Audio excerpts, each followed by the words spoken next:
It's not just another day in your life. Things are changing for the better. At Comcast, we see those changes, and we're thinking about how we use technology today to live, work, learn, and play. And we're building for the future now, so we're better prepared for the wants and needs of tomorrow. That's why Comcast is rolling out multi-gig internet speeds to more than 50 million homes and businesses before the end of 2025, making our already industry-leading network even faster, smarter, greener, and more reliable. Over the decades, Comcast has been your partner, working hard to serve your community, and will continue to be your partner. We're expanding our gigabits so you can enjoy the tiny bits that matter most. You want a healthier lifestyle, but how do you get started? Then stick with it by listening to the Fitness Revolution podcast with Shay Sandifer, of course. Your journey to greater well-being starts now. Hello, everyone. It's Coach Shay with Fitness Revolution. How are you? It's May, and it is sunny out, and guess what that means? It is farmers market season. Yes, it is. I'm so excited because you know what's happening? We open up May 20th. Look at these beautiful yard signs, y'all. Look, look at that. Ooh. I'm disappearing. Look at that. Isn't that great? Lakeview Terrace Farmers Market every Saturday, 9 to 1. Look at the sponsorship. Look at that. Blue Cross, Blue Shield, and Caribou Coffee. Isn't that amazing? We are just growing and learning and evolving every day. But that's wonderful to know. But we have a special guest today. She is just, I just love her. She just has this amazing spirit, and you guys need to get to know her because you might need her for something in your life because she's doing so many amazing things behind the scenes. And it's always the people that are behind the scenes that people don't know about. But I was like, we are going to showcase her today. So let me introduce you to Miss Sina, Playing It Cool. And I know that's not how you say it. She's going to tell you how to say her last name in just a second. She is the Communications Director for the Minnesota Farmers Market Association. Welcome, Miss Sina. Thank you for having me. You know, I think I just want my last name to be Playing It Cool from now on. Playing It Cool. Let's just say it. Playing It Cool. No, tell me how you really Playing Cool. Playing Cool. But don't you guys think it'd be great if her last name is Playing It Cool? Because she always plays it cool. She just plays it cool and underneath the radar. So I had the pleasure of meeting her just a few weeks ago, actually. We were connected by a couple people in different ways, and then we were like, we need to meet. And we instantly, just gravitated to each other in every way. On the level of farmers market, on the level of food systems and healthy eating and disparities and all of those good things. And then, the fun stuff too. So I wanted to bring you on here today, Sina, so people understand who you are and what you're doing in the community right now. Yeah, well, thank you for having me. Yeah. I mean, you're amazing. Oh, well, thank you. Thank you. I mean, honestly, this space of farmers markets, I think everybody kind of has like their image of what farmer markets are. And I feel like when people look at me, it's not something they expect. And I think it's kind of the same thing. That's where like we really connect. And here we come. Yeah. The woman of color of Minnesota, the only two in the room. But I love it. I love it. I feel like you give me confidence and power to do my job well. And I hope that I can be that with you. But yeah, we're definitely making a difference in our community when it comes to food systems and food. So thank you for sharing my story. Yeah. So you started off, about 4 or 5 years ago, you actually were running one of the farmers markets, one of the largest farmers markets, correct? Yes, so there are 373 farmers markets currently in Minnesota. The Minneapolis Farmers Market is the largest open air farmers market in the upper Midwest. So there's 172 stalls built in 1876. The current location was built in the 1930s by the city of Minneapolis. And how I, was introduced to the market was through my family. So I was a regular customer at the St. Paul and Minneapolis Farmers Market as a kid. My mom that was like our bonding time. And so I had these like nostalgic memories of the farmers market. And then when the pandemic happened in 2020, I had an opportunity to basically help, with COVID protocols and with communications and managing the vendors, marketing, the PR. And so I was working in an industry of food and wine where the market was my client for a food event. And they reached out to me and said they needed help. And I was like, you know what? Who knows what's going to happen? Right. At the time, we had no idea if the world was ending or not. And I said, you know what? Let's get back in the community. Let's go back to the place that I love and help. So I think a lot of people felt that way at the beginning of the pandemic, is just wanted to be with community. So that was my calling and how I started. But yeah, so some of the things I'm really proud of at the Minneapolis Farmers Market is really being we talk about us being people of color. It was the first time ever that there was all women running the market and people of color in leadership. So it was an amazing experience, but with that comes, a lot of things. Yes. A lot of, So here you are running this market, yeah. and the world changed, right, during that time. So you're in this running this market as so if I recall right, Cambodian refugees, correct? Yes. Originally. So now living in United States for 20 plus odd years, and now civil unrest happens, and they're putting you on the front to run this farmers market. That is mostly, that world is white men. Yes. And so, what did you see as some disparities that you immediately saw that has kind of probably been brushed underneath the table? Yeah, I mean, it's a farmer managed market, which is a beautiful thing to have your farmers run, their space. But the problem was representation. Most of the vegetable growers are Hmong growers, but there's no representation on the board. And so for me, I really just try to cultivate these relationships with our Hmong farmers to understand why they didn't want to run for board seats and, why they didn't want to be a part of the process of operational side of it. And, farming is hard enough as it is. Absolutely. And then to be in a space where I learned this from Shonda Rhimes, first only different, you come up with different obstacles and barriers. And, frankly, people just didn't have time for that. When your main focus is to be a farmer and support your family. But with that comes no change, so that right away was an issue that I saw, but a big one was with our food access program. I think we were just kind of scraping the surface at first, but once we really understood the needs of the community and, I implemented a program and we grew it, 300% basically. Wow. By the time that I left and started with MFMA. So just really servicing the community on exactly how they wanted to be serviced was kind of my big takeaway from the Minneapolis Farmers Market. Yeah. Okay. So now here you are, you moved into a completely different position. So now I feel like, as you talked about like farmers not being on the board, you kind of took your position of like, I'm going to go on this top level where I can enter in to these negotiations. I can give people a voice. I can talk about the things that they're not talking about. And so that's how we met, is someone saying like, Shay has a great voice. She's willing to stand up and say what she needs to say. And here we are, when we start doing the research, we're like, okay, so there's 373 farmers markets and Shay's the only one. Yeah. And she's like, She's I the need you only to come Black with me. woman, Black person Yeah, to Black own woman, Black farmers person. market. So just think about that for those that are watching. I'm the only one out of 373 farmers market in a state that has 5.7 million people. Yeah. So if that doesn't tell you the disparity, I don't know what does.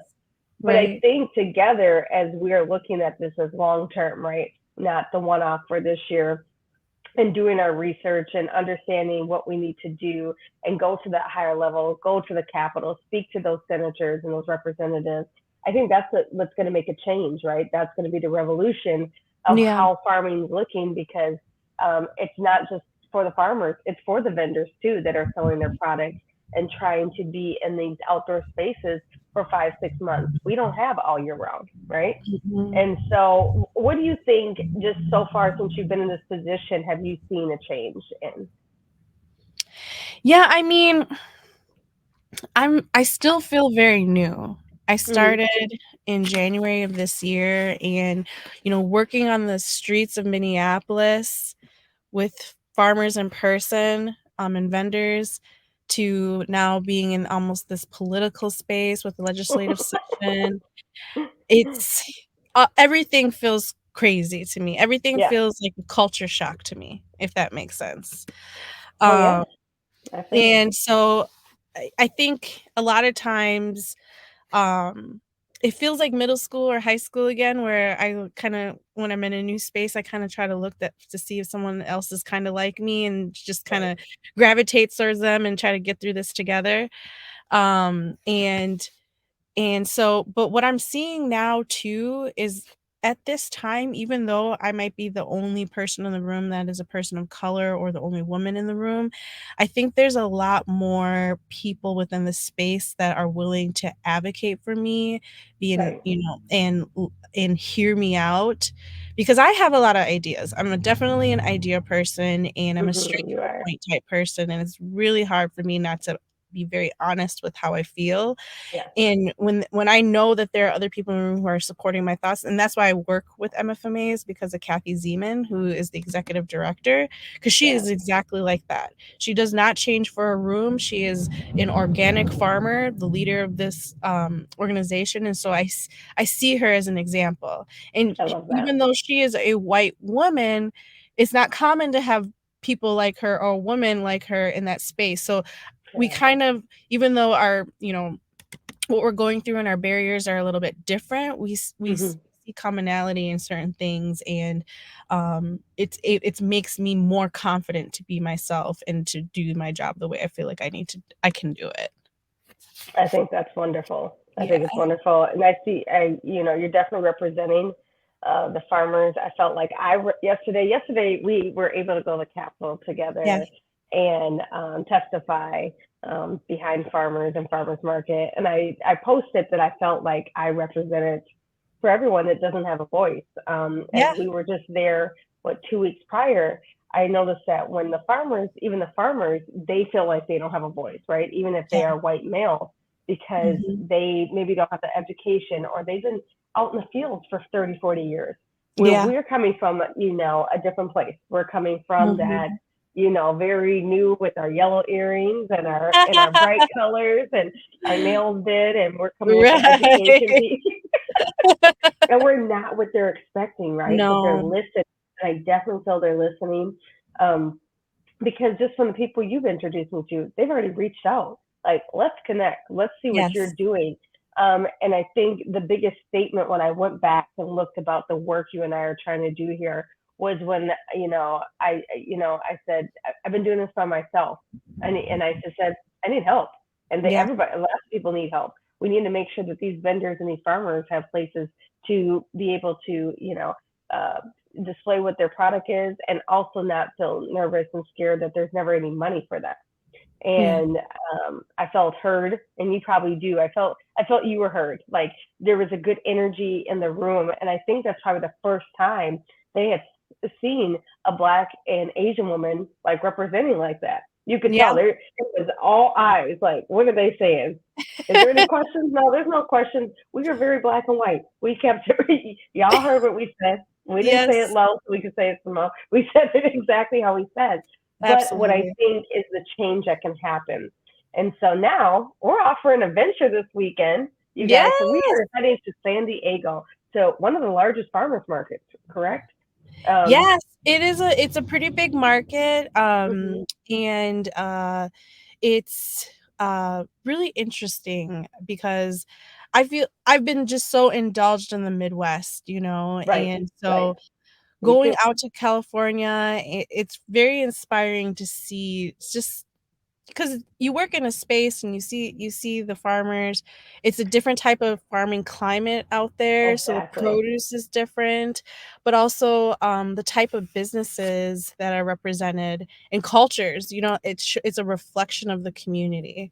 So Right, right. so I'm excited to show you. Yeah, I'm It's a excited to beautiful go thing. experience it and bring it back. As Yes. this, as we talk about, as I always say, it's not just about fitness, right? It's about wellness and nutrition. And this Yeah. nutrition piece about getting that farm to table and actually being up close and personal to these people and what they're doing. They're creating, generations of wealth. They're Yeah. creating, easy access to food. That's always my Mhm. biggest thing is how can we create easy access to food when it's right here. It's just for me, it breaks my heart that anyone in the United States does not have access to food. We have food on everything about our lives is food. So why are Mhm. people hungry? Why? What are we Mhm. doing? So yes, I'm excited, and we're gonna definitely. She's excellent at this. We're gonna log this journey and do a whole reel and post about it, and we'll have you Yep. back on to talk about what we experienced and how we're gonna bring back that some of those concepts and just some great things practices that we can do to help our farmers and local farmers markets. Absolutely.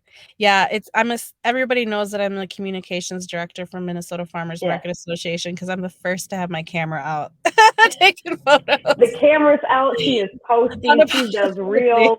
See, that's that generation. What are you, Generation Z, generation, or you I don't know, millennial? I'm Millennial. all Yeah, the one of the. generations. Yeah, all the generations. So she's like on it. She's on it, capturing everything. But I Yeah, think it's just wonderful what you're doing. I think you're a great addition, and I think they can learn a lot from you from what you're doing from your point of view and through your lens. So, thank how can you. people get in touch with you? Yeah, so I'm very active on Instagram. You are. So I have my Instagram handle, which is Sina at Work. And basically, I just really like to document what my world is like working in the farmers market industry. Right. And so that's just kind of my personal point of view, perspective. And then also through Minnesota Farmers Market Association. Yes. So and the Minnesota Farmers Market Association advocates and supports farmers markets and the industry in general. So it's big on training. We help provide insurance. We help change laws so that it works for our communities, like our cottage food producers. We're out there trying to get funding and making sure that people in positions of power makes Yes. farmers markets a priority, making sure they're thinking about the food system and valuing where our food comes from.